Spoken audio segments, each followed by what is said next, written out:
আর একবার যদি আমার এই কথাটা কইছো জুতা দিয়া চিটা একদম সব করে দাঁত ফেলাই। আমি জানি আমি আই লাভ ইউ কইলে তুই জুতা উঠাবি আর আমি তোর দিব, আমি তোর দিছি।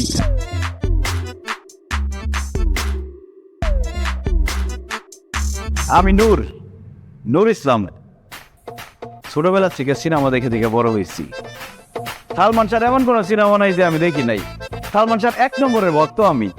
সিনেমাতে সালমান শাহ প্রেম করা দেখে দেখে আমার প্রেম করতে মন চায়। আমি একজনকে মনে মনে পছন্দ করি, একদিন যদি তারে না দেখি আমার ঘুম হারাম হয়ে যায়। তার মুখে হাসি দেখলে আমার দুনিয়াটা খুশিতে ভরে যায়। আর যদি দেখি তার মন খারাপ, আমার দুনিয়াটা আন্ধার হয়ে যায়। তার কথা আজকে আপনাকে